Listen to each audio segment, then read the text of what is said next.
જી આણંદ જિલ્લાનું સામરખા ગામ અને આ ગામની અંદર વર્ષોથી વિકાસ જંગતા લોકોએ સરપંચ તરીકે એક નવયુવાનને તક આપી અને તેમના દ્વારા ગામના બાકી વિકાસ કામોની શરૂઆત કરવામાં આવી. વિકાસ કામોની શરૂઆત જ્યારે પણ થાય ત્યારે સ્વાભાવિક છે કે કેટલાક લોકોના પેટમાં તેલ રેડાય અને વિકાસ કામોમાં આડખાલી રૂપ બને.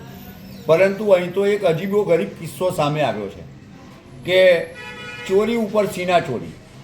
ગામના જે વ્યક્તિ દ્વારા પંચાયત પર, પંચાયતના સરપંચ પર આક્ષેપ કરવામાં આવ્યો છે, તેઓ દ્વારા જ પંચાયતની જમીન પર દબાણ કરવામાં આવ્યું અને પંચાયતના વિકાસ કામો કરતાં કરતાં આ દબાણ કરનાર વ્યક્તિના વિસ્તારમાં પંચાયત દ્વારા જ્યારે પાઇપલાઇનનું કામ શરૂ કરવામાં આવ્યું ત્યારે આ પાઇપલાઇનનું કામ અટકાવવામાં આવ્યું અને ત્યારે પંચાયત દ્વારા તેઓને જણાવવામાં આવ્યું કે આપ આવું કેમ કરો છો.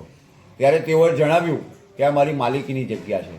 પરંતુ પંચાયતના રેકોર્ડ પ્રમાણે સરપંચશ્રી, તલાટી અને ગામના સભ્યોએ જ્યારે રેકોર્ડની ચકાસણી કરી ત્યારે સદરુ જગ્યા પંચાયત હસ્તકની હતી. એટલે કે આક્ષેપ કરનાર વ્યક્તિએ પંચાયતની જગ્યા પર દબાણ કર્યું હતું અને આ દબાણ હટાવવા માટેની કાર્યવાહી કરવામાં આવી. ત્યારે ગામના વિકાસ કામોમાં રોડા નાખવામાં આવ્યા. શું છે બનાવની હકીકત અને કેમ આ કામગીરી અટકી છે અને પંચાયત શું કામગીરી કરશે તે બાબતે આપણે ગ્રામ પંચાયત સામરખાના જાગૃત સરપંચ ભાવિનભાઈ પરમાર પાસેથી વિગતો મેળવીશું. ભાવિનભાઈ, આપ સામરખા ગ્રામ પંચાયતમાં ક્યારથી છો અને કેવા કેવા કામો કરી રહ્યા છો? હું સામરખા ગ્રામ પંચાયતમાં 2022થી સામરખા ગ્રામ પંચાયત સરપંચ તરીકે સેવા આપી રહ્યો છું. મારું એક વિઝન હતું, મેં BE મિકેનિકલ કરેલું છે, તો મારે એક સામરખાને સ્વચ્છ, સુંદર અને રળિયામણું બનાવતું. તો મેં પ્રથમ તો મારા સામરખા એપ્રોચ રોડ ઉપર ચોમાસાની સિઝનમાં નકરી ગંદકીનો સામ્રાજ્ય હતું. તો પહેલાં મેં એક વિઝન નક્કી કર્યું, રોડ 12 મીટર પહોળો થાય અને રોડની બંને સાઈડે ગટર લાઇન બને, જેથી કરીને વરસાદનું પાણી અંદર ગટરમાં રહીને બહાર તળાવમાં નીકળી જાય. એ પ્રમાણે સુવિધા કરવામાં આવી હતી. ત્યારબાદ ગામમાં નાના મોટા પ્રશ્નો જ્યાં પણ પાણી છે, ગટરના પ્રશ્નો તો બધા સોલ્વ કરેલા છે.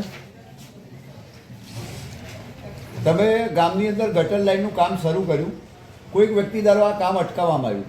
શું નામ હતું એ વ્યક્તિનું અને તેનો ઈરાદો શું હતો? અમે સામરખા એપ્રોચ રોડ ઉપર ગટર લાઇન તેમજ પાણીનું પાઇપલાઇનનું કામ ચાલુ કરેલું.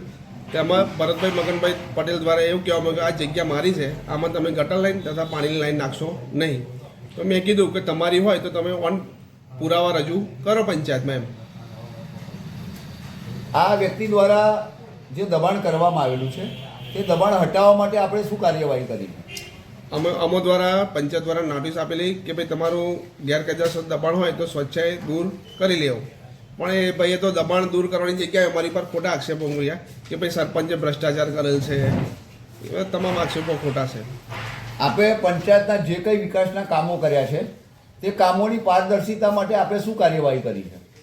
પારદર્શિતા માટે અમારા જે તાલુકા પંચાયતના એન્જિનિયર છે એમની દ્વારા સંપૂર્ણ ચકાસણી કરેલ છે. ત્યારબાદ જ એમના બિલ ચૂકવણું જે તે એજન્સીને કરેલ છે. પંચાયત દ્વારા જે વિકાસના કામો થયા છે તે વિકાસના કામોમાં ભ્રષ્ટાચાર થયો છે તેવો આક્ષેપ આ ભાઈ દ્વારા કરવામાં આવ્યો છે. તેઓની સામે આપણે શું કાર્યવાહી કરી છે? તેમની સામે બદનક્ષીની નોટિસ દિન 7ની ખુલાસો કરવામાં નહીં આવે તો નોટિસ મોકલી આપવામાં આવી હતી. તેમ છતાં એમને કોઈ ખુલાસો કરેલ નથી, તો તેમની સામે અમે કોર્ટ દ્વારા ગુનો દાખલ કરવાની તજવીજ હાથ ધરેલી છે. આપ જ્યારે પંચાયતના સરપંચ તરીકે બિરાજમાન છો ત્યારે આપની સામેના આક્ષેપોમાં કોઈ રાજકીય પક્ષનો હાથો ખરો કે કેમ? ના, કોઈ રાજકીય પક્ષનો હાથો નહીં.